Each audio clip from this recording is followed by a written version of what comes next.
नमस्कार, मैं हूं करमवीर और आप देख रहे हैं फॉलोअप। 2014 के बाद ऐसे 14 मौके आए जब मुख्यमंत्री चयन की प्रक्रिया में भारतीय जनता पार्टी ने आम लोगों खासकर मीडिया को चौंकाया। हालिया मध्य प्रदेश, छत्तीसगढ़ और राजस्थान चुनाव के बाद तो मुख्यमंत्री के चयन प्रक्रिया काफी सुर्खियों में रही। तीनों ही राज्यों में बीजेपी हाईकमान ने मुख्यमंत्री चुनने में 15 दिन से ज्यादा का समय लगा दिया। आखिर में पर्ची सिस्टम से इन राज्यों में मुख्यमंत्री का चयन किया गया। राजस्थान में पर्ची से सीएम सिलेक्शन का वीडियो तो सोशल मीडिया पर खूब वायरल भी हुआ। वीडियो में बीजेपी के कद्दावर नेता वसुंधरा राजे एक पर्ची पढ़कर मुख्यमंत्री के नाम की घोषणा करते हुए दिख रही हैं। ये पर्ची दिल्ली से आए पर्यवेक्षक राजनाथ सिंह ने उन्हें दी थी। राजनाथ सिंह को पर्ची किसने दी थी, ये सवाल अभी भी बना हुआ है। एक इंटरव्यू में भाजपा अध्यक्ष जेपी नड्डा ने कहा था कि बीजेपी में मुख्यमंत्री का चयन डेटा और भविष्य के आधार पर किया जाता है। पार्टी अगले 30 साल तक का सोचकर ही किसी शख्स को मुख्यमंत्री बनाती है। भारत में संविधान के अनुच्छेद 164 में मुख्यमंत्री के बारे में विस्तार से बताया गया है के मुताबिक विधानसभा चुनाव के बाद बहुमत वाली पार्टी के जो नेता होंगे उसे राज्यपाल मुख्यमंत्री मनोनीत करेंगे। मुख्यमंत्री की सिफारिश पर ही कैबिनेट का गठन किया जाता है। 2014 के बाद 14 मुख्यमंत्रियों का चयन इसी प्रक्रिया से किया गया। इनमें गुजरात में आनंदीबेन पटेल और विजय रूपाणी, उत्तराखंड में त्रिवेंद्र सिंह, तीरथ सिंह और पुष्कर धामी, झारखंड में रघुवर दास, यूपी में योगी आदित्यनाथ का नाम शामिल है। 14 में से 8 मुख्यमंत्री कुर्सी पर काबिल नहीं रह पाए।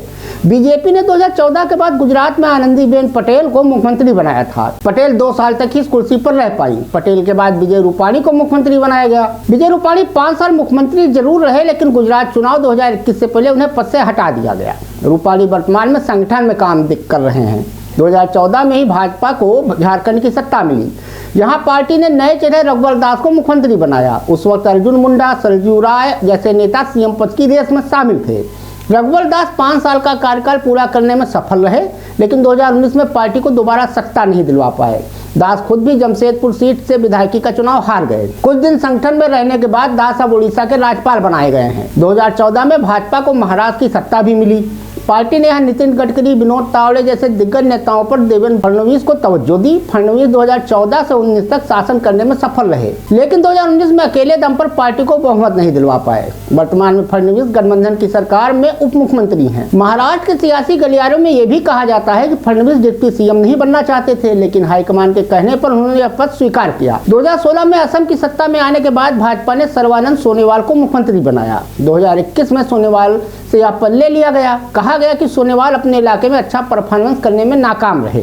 2017 में भाजपा को 3 राज्यों की सत्ता मिली। हाईकमान ने यूपी में योगी आदित्यनाथ, उत्तराखंड में तीरथ सिंह रावत और गोवा में मनोहर पर्रिकर को मुख्यमंत्री बनाया। यूपी के सीएम योगी को छोड़कर बाकी के दोनों अपना कार्यकाल पूरा नहीं कर पाए। उत्तराखंड में तो बीजेपी ने चुनाव से पहले त्रिवेंद्र की जगह तीरथ सिंह रावत को मुख्यमंत्री बनाया था, लेकिन कुछ ही दिनों में उनकी जगह पुष्कर सिंह धामी को मुख्यमंत्री बना दिया गया। त्रिपुरा में भी 2018 में चुनाव जीतने के बाद भाजपा ने विप्लव देव को मुख्यमंत्री बनाया, लेकिन 2022 में उन्हें पद से हटा दिया। देव की जगह माणिक साहा को राज्य का कमान सौंपा गया। 2017 में कांग्रेस ने पंजाब में सरकार बनाने के लिए कैप्टन अमरिंदर सिंह को मुख्यमंत्री बनाया। सिंह को 2022 के चुनाव से ठीक 5 महीने पहले पद से हटा दिया गया था। उनकी जगह चरणजीत सिंह चन्नी को मुख्यमंत्री बनाया गया। हालांकि चन्नी सरकार रिपीट करने में नाकाम रहे। चन्नी खुद चुनाव हार गए। 2018 में कांग्रेस को 3 राज्यों में सरकार बनाने का मौका मिला। पार्टी ने मध्य प्रदेश में कमलनाथ, राजस्थान में अशोक गहलोत और छत्तीसगढ़ में भूपेश बघेल को मुख्यमंत्री की कुर्सी सौंपी। कमलनाथ की सरकार 15 महीने में ही गिर गई। वहीं अशोक गहलोत और भूपेश बघेल 5 साल बाद चुनाव में वापसी नहीं कर पाए। तीनों मुख्यमंत्री का चयन हाईकमान ने किया था। कांग्रेस ने अध्यक्ष के नाम से पर्चा निकालकर कर्नाटक और तेलंगाना में मुख्यमंत्री का चयन किया है। दोनों ही राज्यों में इसी साल सरकार बनी है। तो कुल मिलाकर जो एक नई संस्कृति शुरू हुई है, यानी कि पर्ची छाप मुख्यमंत्री, इसका भविष्य क्या होगा ये तो कांग्रेस, भाजपा जैसी पार्टियां ही बता सकती हैं।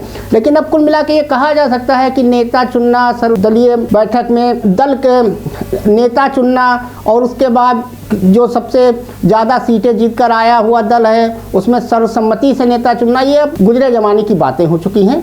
अब जो पार्टी हाईकमान चाहेगा वही मुख्यमंत्री बनेगा या जिसका भाग्य होगा। धन्यवाद।